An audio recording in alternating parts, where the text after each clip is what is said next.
Hello there, YouTube. Well, for the next 4 days, I am thankfully on my own without any interference from any moronic parents. And what better way to start my marathon of YouTube video making than to go on about my views on family?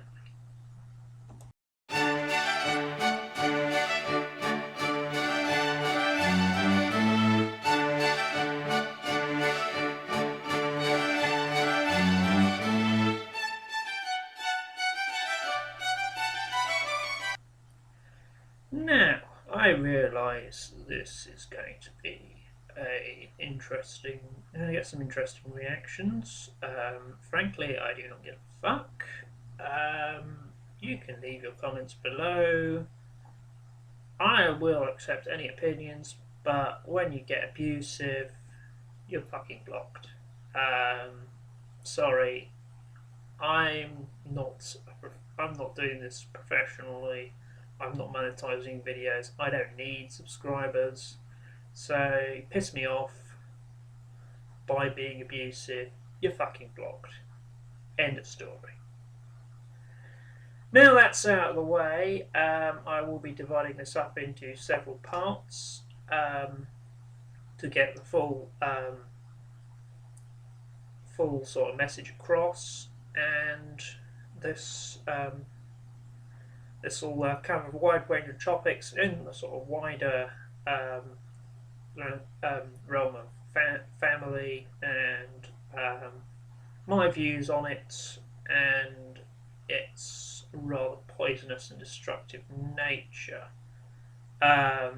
So let's get started.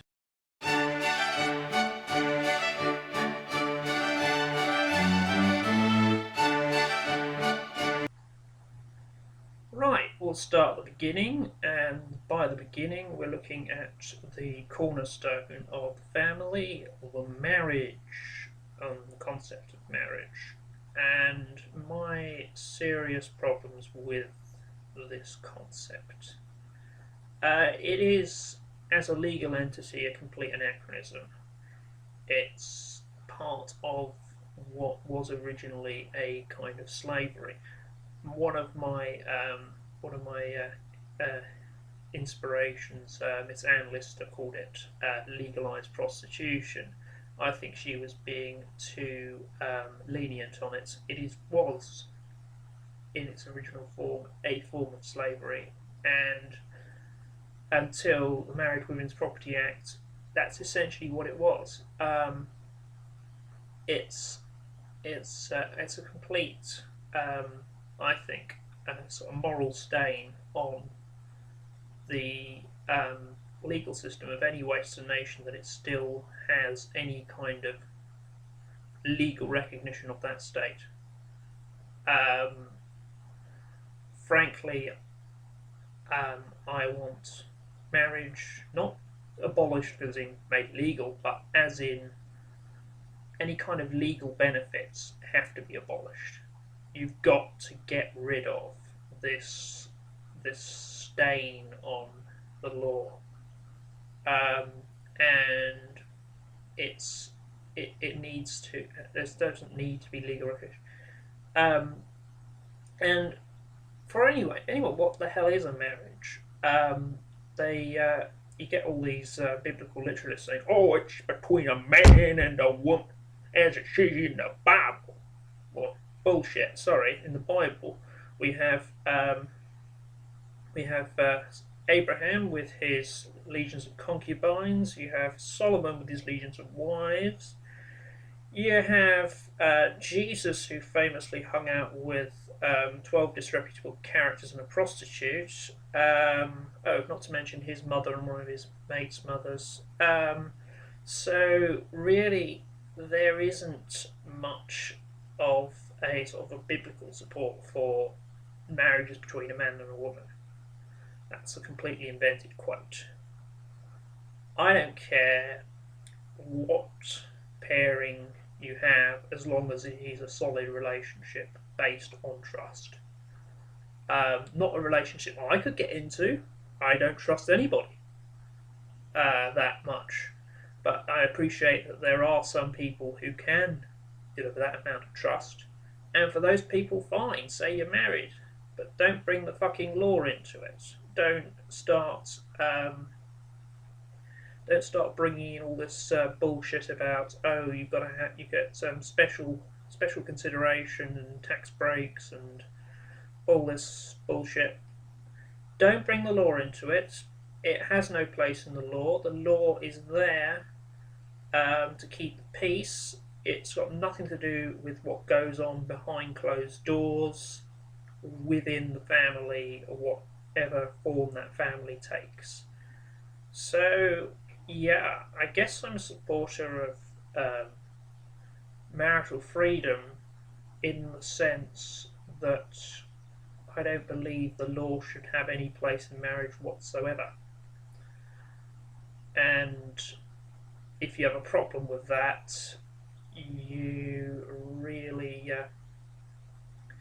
The one argument I've always had used against me with this position is, oh, but how do you deal with divorce? And I find it very amusing that these are the people who are going on, are the same sort of people who say marriage is forever, who their main argument for supporting marriage as a legal institution is what happens when they divorce. It is very, very ironic.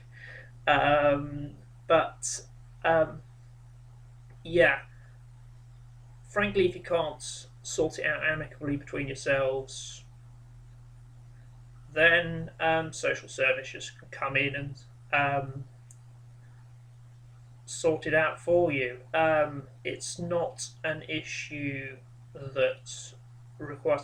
There's so many sort of non-married couples, or what they call common law marriages. One of the bullshit is a term that split up, and there's a perfectly happy division of property. Sometimes there isn't, and it goes sort of small claims courts business, but the difference between the cost of the odd small claims courts claim and the millions that is wasted on divorce cases every year is minute. Um, you're not going to be looking at so. And as for division of children, well, you were stupid enough to have them in any way, so if you can't decide amongst yourselves, clearly you're not qualified to have children, and they should be taken into care. Sorry, that's just how things are. Anyway, so in summary, I don't believe in the traditional form of marriage. I don't believe it's got any place in the legal system. I don't care how you set up a relationship. The relationships that I do not have myself, so I wouldn't understand anyway. Um, just so long as you're civil and you don't break the law, you don't beat the shit out of each other. I mean, it can be male, female, abuse. There's equality there. There's equality in all things, as I keep saying. Um, so long as we don't need to intervene from a legal perspective, sort it out for yourselves. What goes on behind your doors, none of my business, none of the state's business.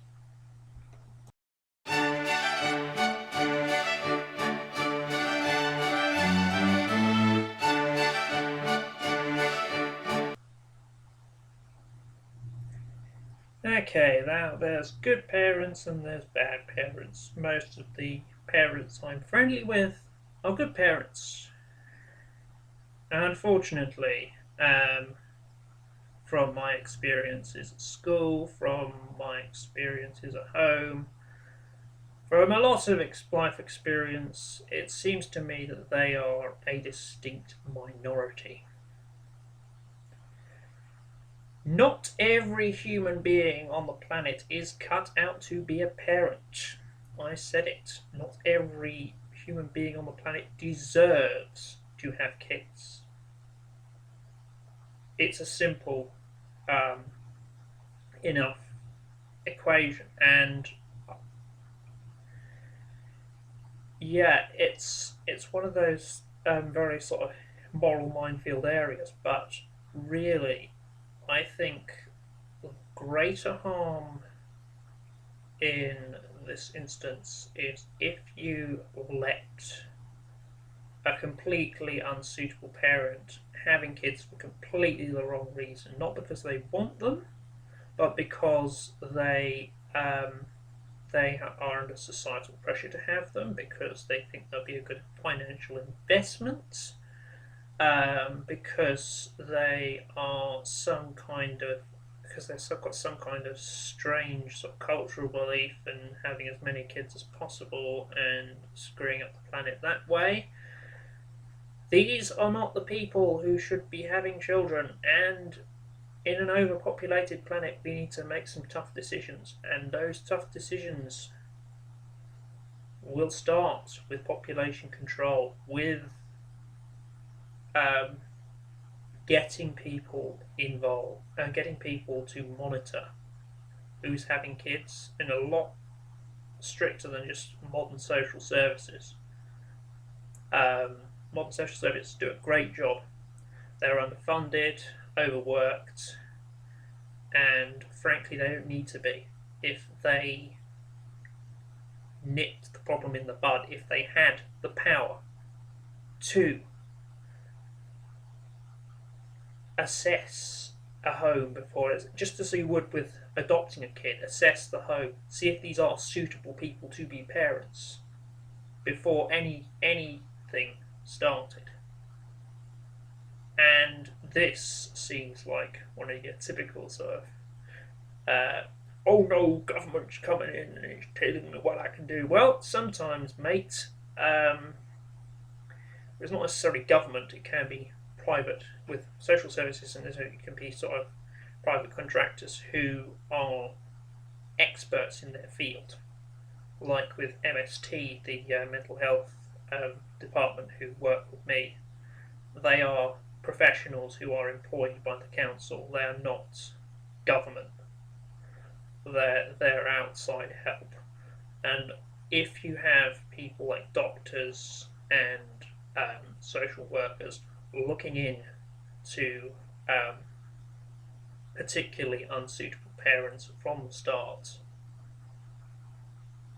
you save so much. You save so much pain, so much torment, so much anguish, and if you have to be fucking fiscal about it, so much money. Think about mental health support, all the also taking kids into care.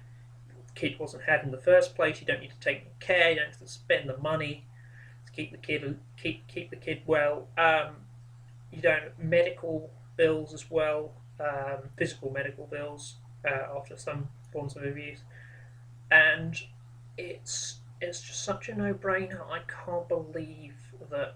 Certainly, I mean, again, the only person who is even talking about such things is batshit insane, old Charlie boy again, and it doesn't bode well for us rational, near rational people who realise there is a problem and that some people should not be having kids, should not be allowed to have kids, because they are going to harm those kids.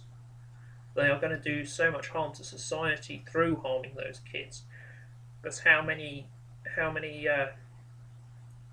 sort of serial killers and nasty characters have come out of your typical, what would seem like a good, respectable household, which is in fact a household where they didn't really want kids because they wanted kids. They wanted kids because of societal pressure, because of social or religious pressure. They were not cut out to be parents, and because of that, they raised a monster. It's, again, harsh facts, harsh decisions need to be made, and they need to be made now.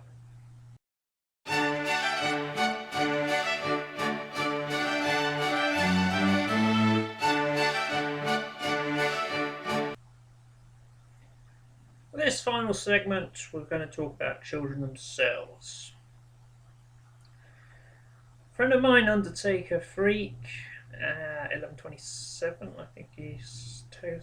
Yes, he did a video at the moment and he echoed many of my sentiments about kids and how annoying they are and how there's no way in hell I'm ever having any.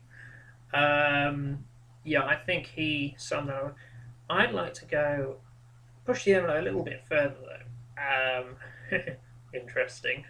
Yeah, I think it's interesting historically how our attitude to children has changed until early 19th century. Most probably Dickens is at fault here. Um, we have not really put children any higher up than uh, any other sort of state, giving them a high status in society they have today.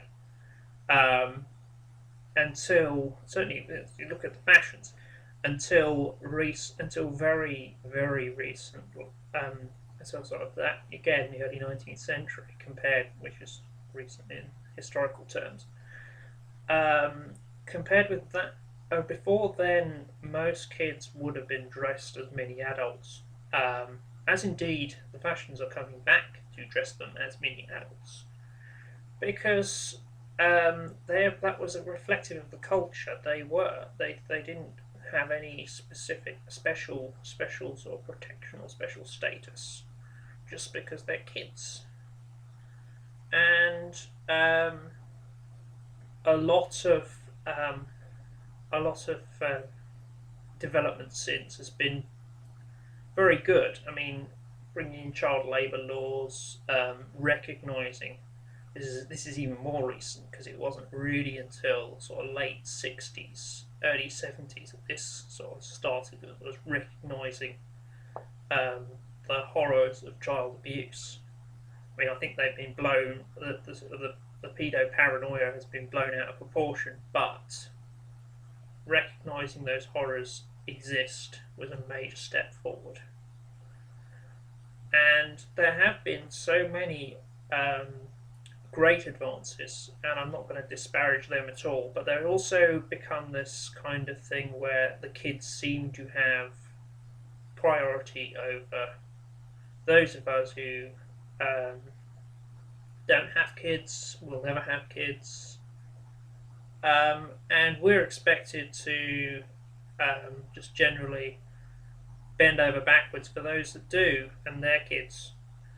Um, we have the watershed, which is really silly idea in Britain, whereby before 9 o'clock in the evening, everything's edited down to its so that nothing offends little kiddie winks.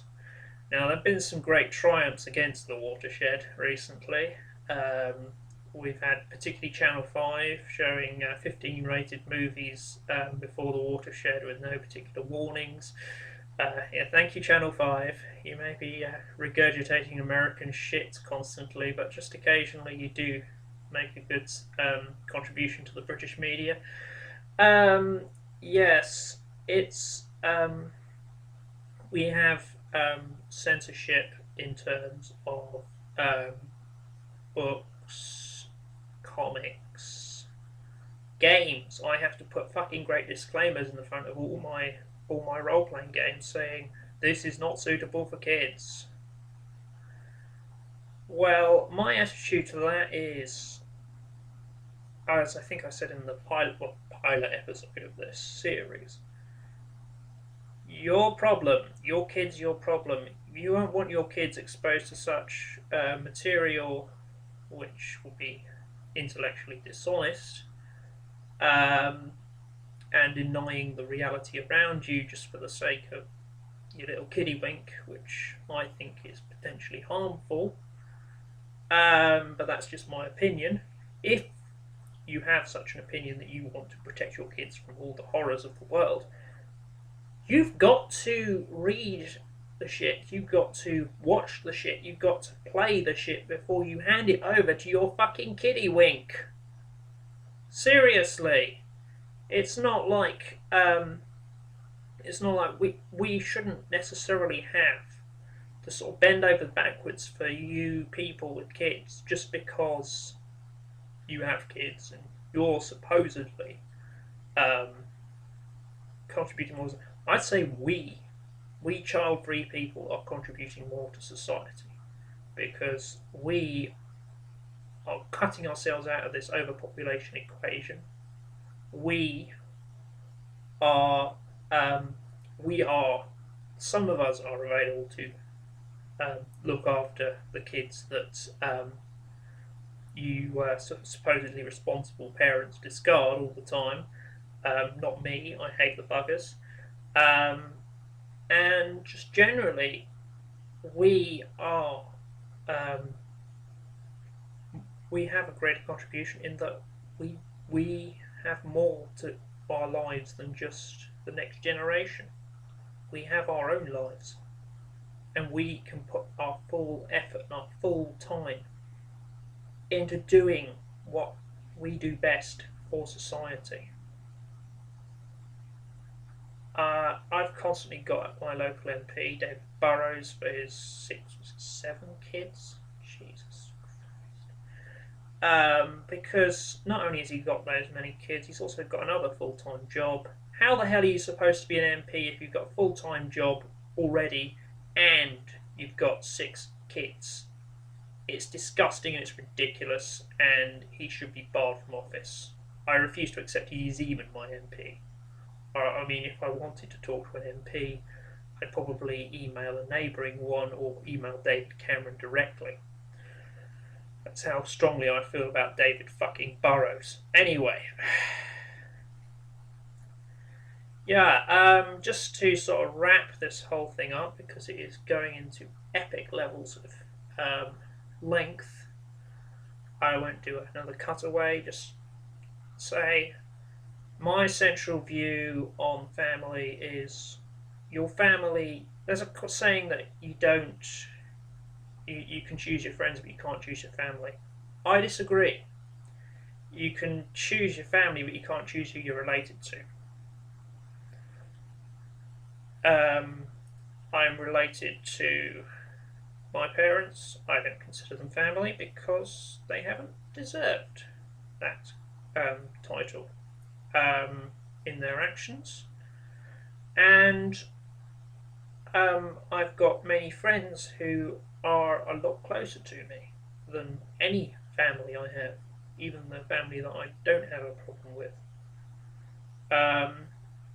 So the family is a fluid concept. It's whoever you want it to be. It's whoever you trust in the most, and trust is a major issue for me.